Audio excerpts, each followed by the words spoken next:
welcome back to AFTV. We have another Box to Box, the show where we get to understand the opposition fans, and I'm absolutely delighted to host this today. I'm your host, Dan Potts, for today. Normally it's Turkish, I'm stepping in for him today, and we have the wonderful Arie. Arie, it's a pleasure to meet you for the first time, bro. We've got an Olympiacos fan. Always enjoy hearing from opposition fans. Arie, how are you, mate? I'm doing very well. It's a pleasure to speak to you. We did something similar with Don Robbie about 5 years ago, almost. Last time we were in Champions League. So it's a pleasure to be back. No, pleasure to have you, man. Big up to you. Listen, I don't know that there's much that I can say in relation to expertise about Olympiacos, so I'm glad that you're here with me. Before we get into the game itself, how can people follow you and how can people follow you on social media and your podcasts, man? So we're all over the place: X, Instagram, TikTok, Facebook. You can find us at 307 International and at THRYLOS 7 INTL, YouTube as well. You can check out all the great stuff we do: vlogs, interviews, live shows to catch up with Olympiacos. No, big up, man. Make sure you follow them. People, go check them out. They're doing great stuff over there. Arie, let's get a little bit into Olympiacos and how you started the season. Normally, we talk and we have a bit of an understanding. I'm going to be brutally honest with you. I do not watch much of your league, so it's great that you're on here. Maybe you can give me a bit of a breakdown of how you've been playing, what sort of style of play that you've been witnessing over the weeks. In the first, 5 games of the season, I see that you're top of the league with 13 points. It's been a fairly good start for you guys. So how have things started over for you guys? So things have started in the league. You're absolutely right. They've started pretty well. Unfortunately, we kind of botched it a little bit in Champions League with Paphos, the Cypriot champions. Should have beaten them. Unfortunately, low blocks give us a very hard time. Mendilibar's system is all about the press. That is our primary strategy for offense and defense. We press to make opportunities in the attack, and that's Mendilibar doesn't change. So we're going to see that against Arsenal as well. This guy love him to death, but he does what he does and he doesn't change for anybody. It doesn't matter if it's Aston Villa, Fenerbahce, Arsenal, it's going to be all the same. So we're waiting to see kind of what happens. This is something I follow Arsenal in the Premier League. So pressing high up against this Arsenal team is probably going to play into the strengths of Arsenal. Olympiacos also sucks at set pieces, and Arsenal's amazing at set pieces. So it's going to be a very interesting time. I mean, if the press is off by even a second, it could be a very difficult night for us. But if we're able to lock in, and if the press trap works, then it could be a very difficult night for Arsenal. What do you think about the style, or that style in particular? Because there's been definite conversation in the Arsenal fan base about Mikel Arteta's style and how he's chopped and changed it, and how perhaps a compliment to him is he's easy kind of to adapt to different playing styles. And we've seen him go all out gung-ho attack back in 22-23. We've seen him become set piece FC, as people call him. We've seen him be a lot more possession based. What do you like watching at Olympiacos in terms of this style? What's the style you like to see from your manager, and what do you think the pros and cons are from this style? And, if I were able to choose, right, probably the best football I've seen at this club was under a guy like Ernesto Valverde, who coached us 2 different times. He coached Barcelona, as you remember. Michel as well, Spanish coach that we had, who's now in the Middle East.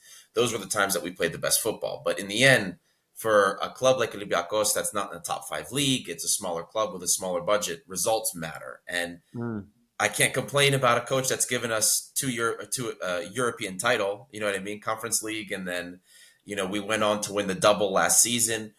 Had we not had such a difficult night in Bodo on their plastic pitch, I really feel like we could have gone all the way to the semifinals or finals in the Europa League last season. So it is what it is. You take what you can get with Mendilibar.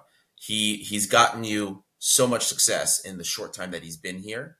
You take him for what he gives you positively, and then the negative that comes with it as well. We're very direct, which is really frustrating against low blocks in Greece, because everybody parks the bus and 50, 60 crosses a game, which is not fun to see. But listen, you take it. Because in Europe, you get some great upsets. We've upset teams that we could never beat before, like the Portos of the world. Aston Villa, British sides are always been very Mm. difficult for Olympiacos. So we're hoping that he can pull out another miracle for us. Look, I mean, you talk about miracles, and that's something that you guys are saying you need. But let's be real. Arsenal are beatable. Arsenal are a side that you can get at. And you talk about low blocks. We've struggled with that as well. Sides that come up against us in low blocks, we've found it difficult with. Before we get into Arsenal quickly, some of the players that perhaps some of our fans should be looking out for. I don't know many, but Daniel Podence is someone that we do know from the Premier League of old. And is there any? I mean, we know Taremi as well. Is there anybody that we should be looking out for? Try to keep quiet.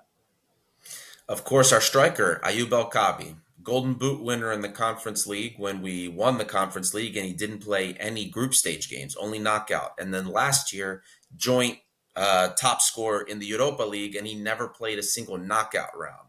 So this guy has not been in the best of form to start the season. He's still got 3 goals in 6 matches, but when he's on, he's on. I mean, he's a focal point in the press because he's the leadoff. So if he's not in it, the pressing scheme is off. If he's on his day, this guy just needs one opportunity and he can score Mm. a goal. Then you brought up, of course, Daniel Podence, our little Superman. That guy's going to be pretty well involved, and Mehdi Taremi will come in probably as a sub. He's been lights out. Um, he hasn't played much, but this guy's got 2.5 goal contributions per 90 with what Wow. he's done on the field. He's unbelievable. A guy you should look out for is his name is Chiquinho. He just had 2 goals for us to give us the win over the weekend, but he's so important in the press because he's pretty technical, but he'll sit at the 10. And how he follows up El Kabi in the press is really important. We get so many opportunities off of his turnovers. And then he's one important name. You won't see much in terms of flair from him, right? He's technical on the ball, but creativity wise, he's not Zidane.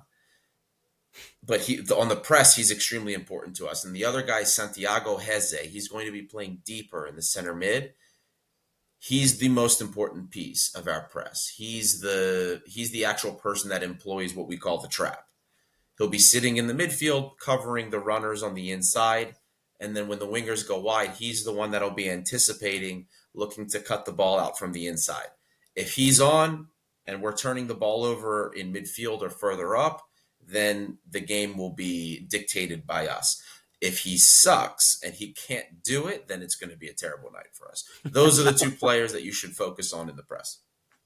Well, listen, you've heard it here, people. That's what we need to do. Maybe we can get a call into Mikel Arteta and let him know. Hopefully, he knows that already. But look, in terms of the Champions League itself, before we get into the ins and outs of the game this midweek, what's your expectations in the Champions League? Because I know your standards will be high in the league, but obviously, when it comes to the Champions League and Olympiacos, there's probably different expectations in relation to where Arsenal are at.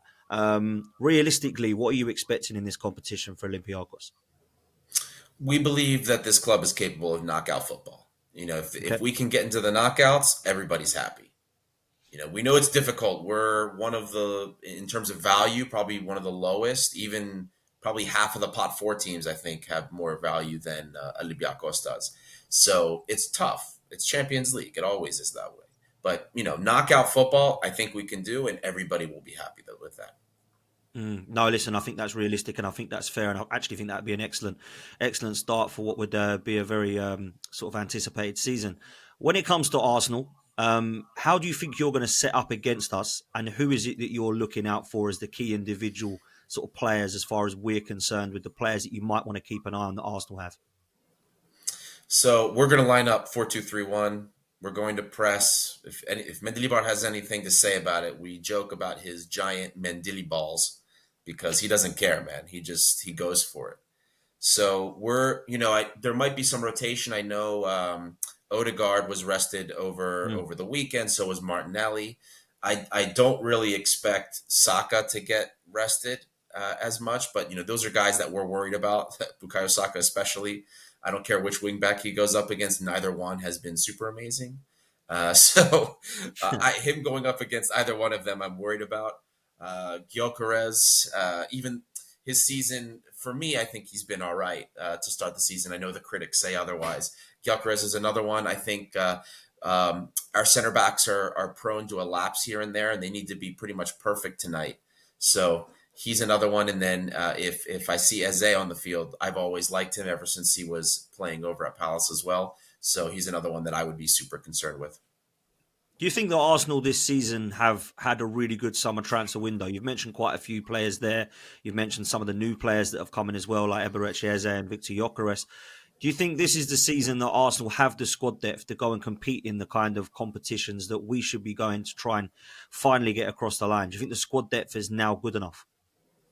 Since I've been following, I think this is probably one of the deepest squads Arsenal has had since I've been watching the team. And what's the surprise for me too was Edu came to the Marinakis network with Mm. Forest, Olympiacos, Rio Ave, and I didn't know what was going to happen afterwards. How was that going to impact Forest transfers? And look what's happened now. You know what I mean? The summer's been very good. The squad is incredibly powerful. So I think this is probably the deepest Arsenal I've seen in maybe since I first started with the Invin or about a season before the Invincibles. You know what I mean? Since I started following, so I think this is probably the strongest squad I've seen, at least in the very recent history. And if last year was an indication, I think a goal should be winning the Champions League. I don't think that's an unrealistic expectation. This team is very good, and the Champions League has eluded Arsenal for its whole life. Mm. So Mm. if it can't be done this season, it's going to be very difficult to figure what season it could happen. Yeah, look, I've got to be honest with you. I think the two majors are what all the fans want, the Premier League and the Yeah, Champions League. Of course, when people ask me, which one do you want? Well, I want both of them. I'm greedy, right? But yeah, if I could only exactly. if I could only pick one, Harry, I'm going to go for the Champions League just because we've never won it before. Our European heritage is not great. We have to look and be honest about that. There's other teams that can kind of banter us about the fact that we haven't been elite in Europe like they potentially have, but we've always been there or thereabouts. I think last season, the semi-final, we have to be realistic about what sort of job that Mikel Arteta did with the squad that was available to him, playing Mikel Merino up front, the injury crisis that we had at the club, not bringing in another attacker in January, I think really cost Arsenal. They haven't got that excuse this season. I think the squad is definitely strong enough. I'm with you. I think it's one of the strongest squads that we've probably had since the Highbury days and the Invincible days, if I'm honest with you. So I totally agree. Let me just ask you about Mikel Arteta because he does split some of the fan base. I've been probably one that sinners maybe slightly critical towards him because I believe Arsenal should be winning trophies. And when we're not, I always question as to why that is. What do you make of him and the pressure this season on Mikel Arteta? I'd love to get your thoughts because he has got pressure to win this season. There's a lot of people that have kind of come to a conclusion that perhaps if he doesn't get it across the line this season, then some fans will be asking potentially for a change.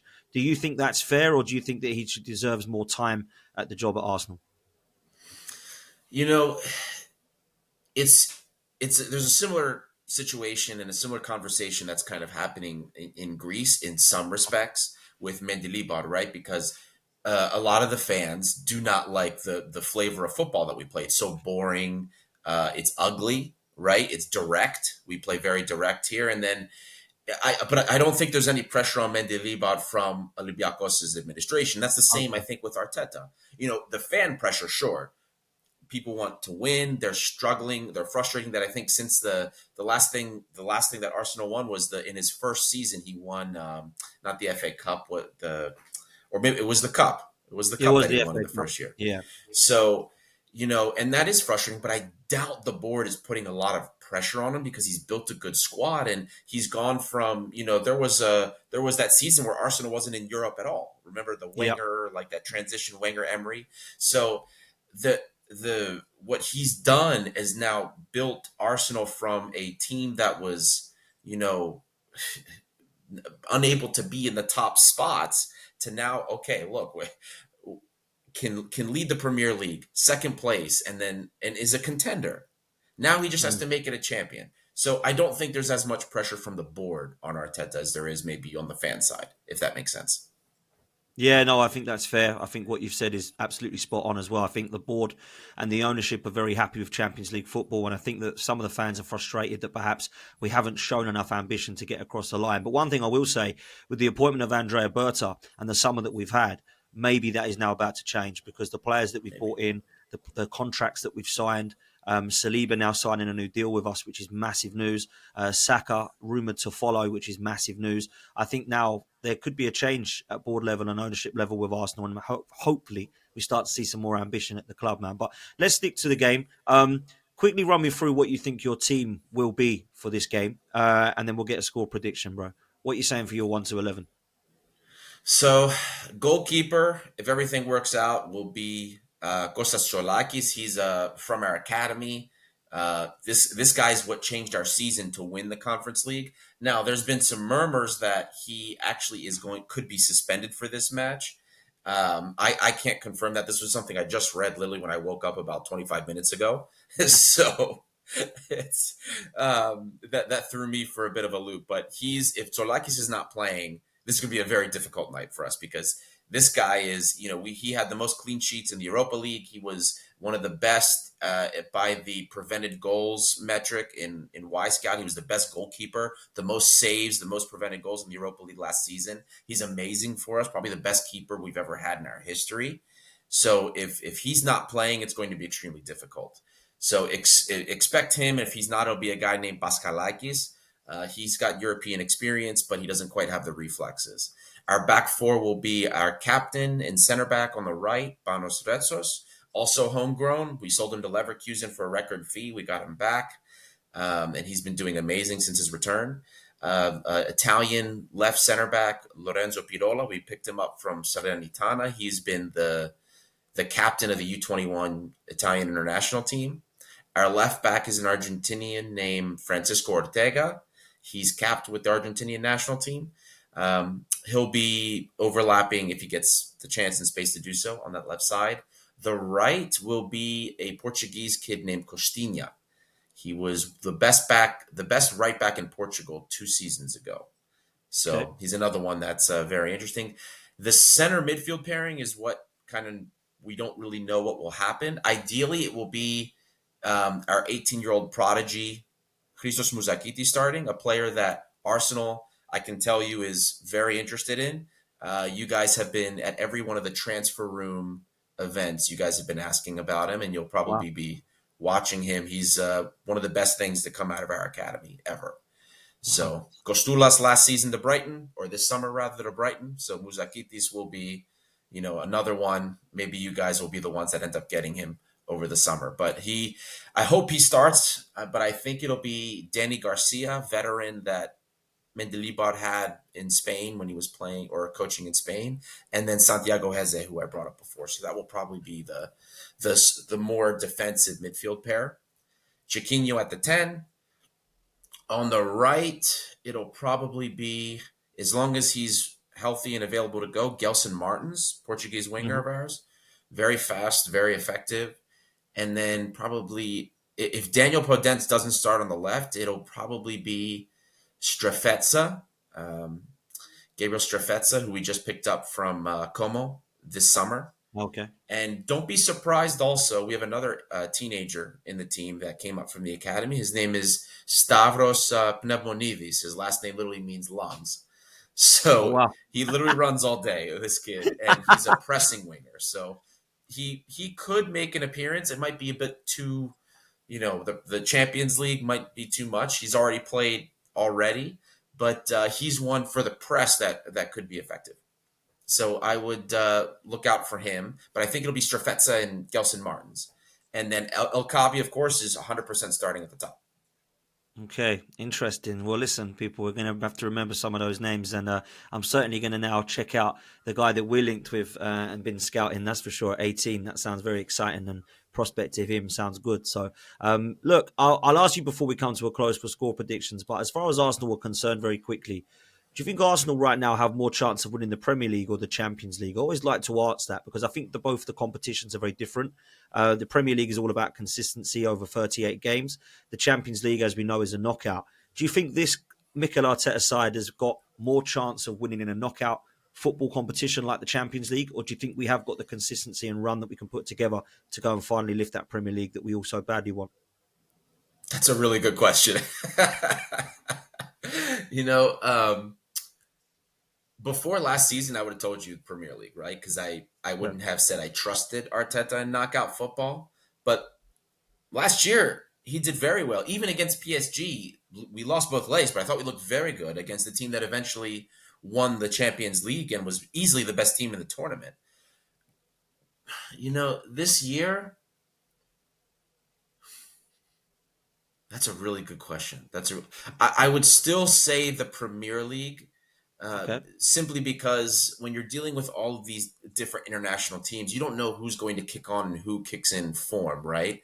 With Bayern, PSG, and these guys are completely different. It's a different sauce compared to what we deal with in the Premier League. Also, the teams that we're playing in the Premier League, a lot of them are known quantities in terms of coaching, right? You know what you're getting. Arteta knows what he's getting versus in the Champions League with the top flight clubs, there's been a lot of changes. So it's a lot different. I would still say the Premier League. I think he's more likely to win the Premier League than the Champions League, personally. Okay. Interesting. No, I love that. Thank you for answering that as well. I know that was an on-the-spot question for you, but big up to you. It's a Listen, let's tough get one. some score. Yeah, let's get some score predictions before we close, man. What are you going for this game? If I'm thinking with my heart, I'm saying 1-1. But man, if Solakis doesn't play, this is going to be a 3-0. I worry. This it's already uphill. It's Arsenal, man, and then our strengths and how Mendilibar plays, he doesn't change. It just plays right into what Arsenal does well, and Mendilibar won't low block unless he's forced into it. You know what I mean in the run of play. Mm. So I'm not feeling good. I'm not feeling good about this game, unfortunately. Mm. Look, I'm going to be positive and optimistic and go for a 2-0 victory to Arsenal. I think that we should be winning this game at home, and it'd be nice to see a convincing win. But I'm happy with 3 points at this stage. So I think we need to respect what you've got. Obviously know a lot about your club and have given me and the viewers a lot more insight. So big up to you for that. Just before we do go, Arie, once again, how can people follow you and your content, mate? Of course, like I said before, you can check us out on all platforms: X, Facebook, Instagram, TikTok, YouTube. We're at 307 International, THRYLOS 7INTL. Every platform. Thrydos stands for legend, so that's what everyone calls Olympiacos in Greece, which is the name of the channel. So you can find us there. A lot of great vlogs. We'll be at the Emirates also, so we'll be getting content there, probably doing some fan cam also. So if you see us outside of the stadium, just say hi. Love that, people. Listen, make sure you go check them out. Arie, it's been an absolute pleasure. Thank you so much. And thank you guys for watching as well. Please make sure that you do hit like and hit subscribe if you haven't done so already. And we will see you on the next one. Come on, you gunners.